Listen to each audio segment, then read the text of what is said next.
पितामह भीष्मांनी हस्तिनापूरच्या लहान राजकुमारांना सर्व शस्त्रे चालवणे शिकवण्यासाठी गुरु द्रोणाचार्यांना नेमले होते. 100 कौरव, 5 पांडव आणि स्वतः द्रोणाचार्यांचा मुलगा अश्वत्थामा असे सर्वजण द्रोणाचार्यांच्या हाताखाली शिकत होते. एक दिवस द्रोणाचार्यांनी आपल्या शिष्यांची धनुर्विद्येची म्हणजे धनुष्यबाण चालवण्याची परीक्षा घ्यायचे ठरवले. त्यांनी सर्व शिष्यांना गोळा केले. समोर काही अंतरावरच्या झाडाच्या फांदीवर त्यांनी एक खोटा पक्षी ठेवला. शिष्यांना सांगितले की आज तुमच्या धनुर्विद्येची परीक्षा आहे. त्यात उत्तीर्ण होण्यासाठी तुम्हाला ह्या पक्षाच्या डोळ्यावर नेम धरून मारावा लागेल. पण मी सांगितल्याशिवाय कोणीही बाण मारायचा नाही. मी एकेकाला समोर बोलावेल आणि नेम धरायला सांगेल. मी बाण मारायला सांगितल्यावरच बाण मारायचा. त्यांनी पहिले युधिष्ठिराला बोलावले आणि नेम धरायला सांगितले. त्याला विचारले की हे युधिष्ठिरा, सांग तुला काय काय दिसतंय. त्याला वाटले गुरुजी आपल्या दृष्टीची पण परीक्षा घेत आहेत. युधिष्ठिराने सांगितले, गुरुजी मला तुम्ही दिसताय. तुम्ही सांगितलेले झाड, त्यावरचा पक्षी, फांद्या, पाने वगैरे सर्व व्यवस्थित दिसते. द्रोणाचार्यांनी युधिष्ठिराला पुन्हा मागे जायला सांगितले आणि दुर्योधनाला बोलावले. दुर्योधनाला तेच विचारले.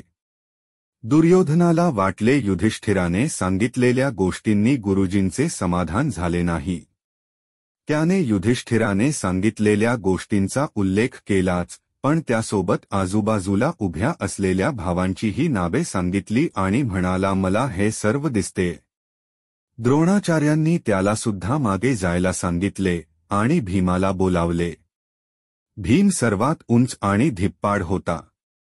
त्याने दुर्योधनाने सांगितले त्यात भर घालून त्या पक्षाच्या पलीकडच्या झाडांची सुद्धा नावे सांगितली आणि म्हणाला मला हे सर्व दिसते. द्रोणाचार्यांनी त्याला सुद्धा मागे जायला सांगितले आणि अर्जुनाला बोलावले. अर्जुनाने नेम धरला. गुरुजींनी तोच प्रश्न विचारला. अर्जुन म्हणाला गुरुजी मला फक्त त्या पक्षाचा डोळाच दिसतोय, बाकी काहीही दिसत नाही. आता द्रोणाचार्य प्रसन्न झाले. त्यांनी अर्जुनाला बाण मारायला सांगितले आणि अर्जुनाने बिनचूक पक्षाच्या डोळ्यावर बाण मारला आणि तो पक्षी खाली पडला. द्रोणाचार्यांनी सर्वांना सांगितले, धनुष्यबाण चालवणे हे एक कौशल्याचे काम आहेच, पण त्याइतकीच महत्त्वाची आहे एकाग्रता. एकाग्र होणे म्हणजे एकाच गोष्टीवर सगळे लक्ष केंद्रित करणे. कुठलीही गोष्ट अचूक आणि उत्तम पद्धतीने करण्यासाठी एकाग्रता फार आवश्यक असते. एकाग्रतेने सराव करत राहिले तर सर्व प्रकारची कौशल्ये उत्तम पद्धतीने आत्मसात होतात. कमी श्रमात जास्त परिणाम साधता येतो.